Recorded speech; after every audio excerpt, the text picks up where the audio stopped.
ఓం నమః శివాయ. నమో నారాయణాయ. కర్మ నివారణ కాలభైరవ దేవత అనుగ్రహ ప్రసాద సిద్ధిరస్తు. 16/4/2026 నుండి 30/4/2026 వరకు ద్వాదశ రాశిలో గ్రహ గమనాలను అనుసరిస్తూ ఎలా ఉందో తెలుసుకుందాం. ద్వాదశ రాశిలో గ్రహ గమనాలని తెలుసుకుందాం. మేషరాశిలో ఏడాది తర్వాత రవి భగవానుడితో కూడుకున్న శుక్ర భగవానుడు, మిథున రాశిలో దేవగురు బృహస్పతి సంచార స్థితి, సింహరాశిలో కేతు సంచార స్థితి, కుంభరాశిలో రాహు సంచార స్థితి, మీనరాశిలో కుజుడు బుధుడు శని సంచార స్థితితో ద్వాదశ రాశుల్లో గ్రహ గమనాలు ఈ విధంగా ఉన్నాయి. మకర రాశి వారికి శ్రీ పరాభావనవ సంవత్సరంలో ఆదాయ వ్యయాలు చాలా వైవిధ్యభరితంగా ఉన్నాయి. ఏడాది తర్వాత రవి భగవానుడు అర్ధాష్టమ రవి అర్ధాశ్రమ శుక్ర సంచార స్థితి ఉన్నప్పుడు చైత్రమాస మొదటి అమావాస్య సందర్భంగా ఎలాంటి విధి విధానం పాటించాలో, గ్రహ దోషాన్ని తొలగించుకొని గ్రహ ఐశ్వర్యం ఎలా పొందాలో ఈ వీడియోలో సవివరంగా సంపూర్ణంగా తెలుసుకుందాం. మకర రాశిలో ఏ నక్షత్రాలు వస్తాయిగా? ఉత్తరాషాఢ నక్షత్రంలోని 2, 3, 4 పాదాలు, శ్రవణ నక్షత్రంలో 4 పాదాలు, ధనిష్ఠా నక్షత్రంలోని 1, 2 పాదాలు కలిపితే మకర రాశి. రాశాధిపతి శని భగవానుడు. వీరికి ధనవాక్కు కుటుంబ స్థానంలో రాహు సంచార స్థితి ఉండడం వలన వీరికి ధనం వచ్చినా, అదృష్టం వచ్చినా, ఆనందం వచ్చినా విపరీతంగా వచ్చేస్తుంది. కష్టాలు వచ్చా కూడా అలాగనే వచ్చేస్తాయి. అనారోగ్యం వచ్చినా, స్కిన్ డిసీజ్ వ్యాధులు వచ్చినా అలాగనే వస్తూ ఉంటాయి. కనుక ఇలాంటి కాల సమయంలో వీరి యొక్క ఆరోగ్య స్థితిని కాపాడుకోవాలని చెప్పి జ్యోతిర్విజ్ఞానం తెలియచేస్తుంది. అలాగే తృతీయంలో కుజుడు బుధుడు శని సంచార స్థితి ఉన్నప్పుడు తప్పక తల్లిదండ్రుల మాట, గురువుల మాట, పై అధికారుల మాట, సహా ఉద్యోగుల మాట వినడము ఉత్తమోత్తంగా భావించగలగాలి. ఏడాది తర్వాత రవి భగవానుడు అర్ధాశ్రమంలో ఉండడం వలన దూర వాయు జల ప్రయాణాలు చేసేటప్పుడు ఎన్నో జాగ్రత్తలు అవసరం. కనుక నీటికి నిప్పుకు చాలా దూరంగా ఉండాలి, అబద్ధాలకు చాలా జాగ్రత్తగా ఉండాలి. అలాగనే 6వ స్థానంలో గురు సంచార స్థితి ఉండడం వల్ల ఎప్పుడు ఏదో ఒక అభద్రతా భావము, ఇది చేయొచ్చా చేయకూడదా, చేస్తే ఏమవుతుంది చేయకపోతే ఏమవుతుంది అన్న పరిస్థితి చాలా అధికంగా ఉంటుంది. కనుక ఇలాంటి కాల సమయంలో మీరు తప్పకుండా మనిషి యొక్క శరీరంలో మూలాధార చక్రాధిపతి శని భగవానుడు అవ్వడం వలన సంపూర్ణమైనటువంటి ఆ చక్రాన్ని వికసింపతీసుకోవడం వలన పక్షులకు, ఆవులకు, కాకులకు నీటిని, ఆహారాన్ని దానం చేయడం వల్ల దోషం తొలగించుకొని ఐశ్వర్యం పొంది ఆనందకరమైన జీవితం మీ సొంతం అవుతుందని చెప్పి కూడా గమనించగలగాలి.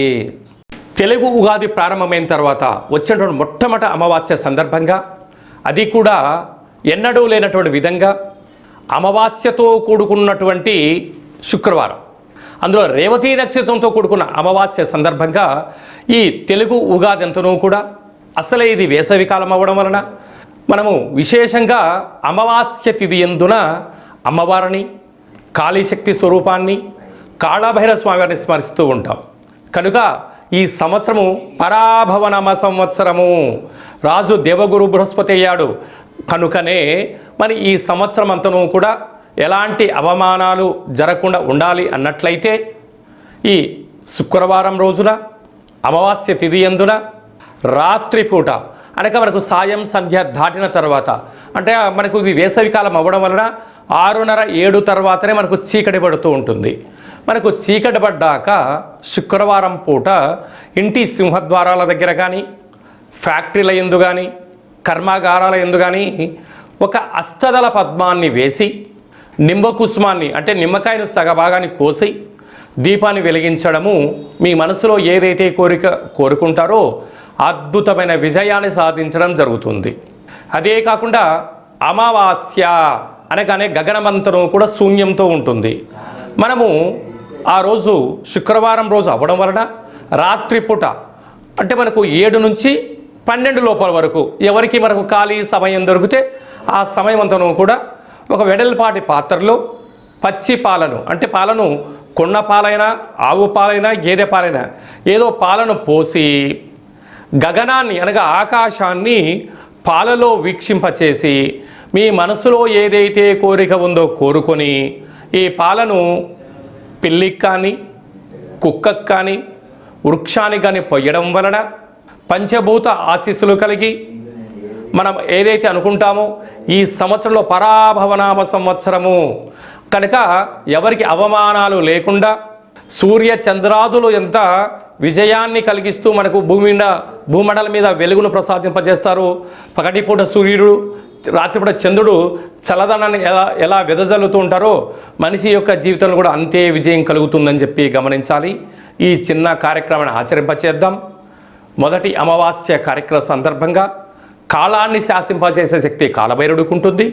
కాలభైరవ స్మరణ, ధ్యానము, కుష్మాండ దీపం వలన లక్ష్మీ కటాక్షం కలిగి అఖండ రాజయోగం కలుగుతుందని చెప్పి కూడా గమనించగలగాలి. అలాగనే మనకు 18వ తారీఖు నుంచి వైశాఖ మాసం ప్రారంభము. వైశాఖం అనగానే మనకు విశేషమైనటువంటి పండగలకు కేంద్ర బిందువు.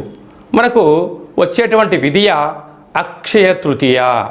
ఈ అక్షయ తృతీయ నాడు ఏం పనులు ఆచరింప చేయాలి అన్నట్లయితే సూర్యోదయపు పూర్వమే లేచి మంగళ స్నానం ఆచరింప చేసుకొని సూర్య నమస్కారం చేసుకొని మట్టి కుండలో నీటిని ఏర్పాటు చేసుకొని మట్టి కుండలో ఆహారాన్ని వండి బ్రాహ్మణుడికి కానీ సాధు సంతువులకు కానీ మట్టి కుండతో నీటిని దానం చేసినట్లయితే ఐశ్వర్యం కలుగుతుందని చెప్పి గమనించాలి. అలాగనే మనము ఇది కలియుగం. కలికాలంలో మనిషి యొక్క జీవన గమనం అద్భుతంగా కలగాలంటే కాసు మీద ఆధారపడి ఉంటుంది. కాసు అనగా బంగారు. కనుక లక్ష్మీమాత సువర్ణ స్వరూపంలో ఉంటుంది. కనుక ఒక తమలపాకు పైన కానీ లేకపోతే పసుపుతో చేసినటువంటి వేదిక పైన కానీ తెలుపు వస్త్రం పైన కానీ లేకపోతే బంగారు వర్ణం కలిగినటువంటి పట్టు వస్త్రం పైనను ఇంట్లో ఉండబడినటువంటి ఏదో ఒక బంగారు యొక్క వస్తువును పెట్టి యథాశక్తిగా సువర్ణాం హిరణ్మయీం లక్ష్మీం జాతవేదో మమావహ అనేటువంటి మంత్రాన్ని, ఓ లక్ష్మీమాత ఈరోజు నిన్ను స్మరిస్తున్నాను, మిమ్మల్ని ధ్యానిస్తున్నాను, మా గృహమంతా సువర్ణమయమైపోయి నా జీవితం అంతా కూడా సువర్ణపు కాంతులతో వెదజల్లే శక్తిని ప్రసాదించమని మనసా వాచ కోరుకొని ధూపదీప నైవేద్యములను ఏర్పాటు చేసుకొని ఆ యొక్క బంగారు యొక్క వస్తువును పర్సులో పెట్టుకోవడం కానీ పూజా మందిరంలో ఉంచడం కానీ దేవతా మూర్తి దగ్గర ఉంచడం వలన సంవత్సరాంతము మనకు లక్ష్మీ కటాక్షం కలుగుతుంది అని చెప్పి గమనించాలి. అలాగనే వైశాఖ మాస శుద్ధ పంచమి శంకర జయంతి. ఈ భూమండలానికి అంతను కూడా ఆధ్యాత్మిక భక్తితత్వాన్ని ప్రసాదించడం మహానుభావుడి యొక్క జయంతి కనుక తెలిసి ఓం నమ శివాయ అన్న, తెలియక ఓం నమ శివాయ అన్న, జయ జయ శంకర అని అన్న అఖండమైనటువంటి ఆ పరమేశ్వరుడి యొక్క కృప కటాక్ష వీక్షణ కలుగుతుందని చెప్పి గమనించాలి. కనుక మనమందరము కూడా ఆ యొక్క మహానుభావుడి యొక్క స్మరణ ధ్యానము జీవితం చరితార్థం అని చెప్పి గుర్తుపెట్టుకోగలగాలి. వైశాఖ మాసంలో వచ్చేటువంటి శుద్ధాష్టమి, కాలాష్టమి అంటే కలియుగ కాలంలో కాలం మనకు అనుకూలంగా ఉండాలన్నా, కాలాన్ని చేసే శక్తి మనకు ఉండాలన్నా, సకలమైనటువంటి ఐశ్వర్యం మనకు కలగాలన్నా, సకలమైనటువంటి కాలభైరుడి యొక్క ఆశీస్సుల కోసము మనము కాలభైరవ స్మరణ ధ్యానము కూష్మాండ దీపం పెట్టడం వల్ల సకల అష్ట కష్టాలు తొలగిపోతాయని చెప్పి గమనించాలి. అలాగనే మీ వ్యక్తిగత జాతకం తెలుసుకోవాలనుకుంటున్నారా? మీ యొక్క పేరు, పుట్టినటువంటి తేదీ, నెల, పుట్టినటువంటి సంవత్సరము, సమయము రాసి ఈ కింది వరకు వాట్సాప్ ద్వారా మీరు పంపించగలిగినట్లయితే 100 సంవత్సరాల జాతకాన్ని రాసి పంపించి మీరు పుట్టినప్పుడు గ్రహ గమనాలు ఎలా ఉన్నాయి, ప్రస్తుతం ఎలా ఉంటున్నాయి, ఈ పరాభవన సంవత్సరంలో ఎలాంటి విజయాలు పొందాలో తెలియచేస్తూ రాబోయేటువంటి కాలంలో అద్భుతమైన యోగాలను దోషాలను తెలియచేస్తూ మీ యొక్క జీవితంలో సువర్ణమయంగా కావాలని కోరుకుంటున్నాం కనుక ఈ కింద సంప్రదించి తెలుసుకోగలరు.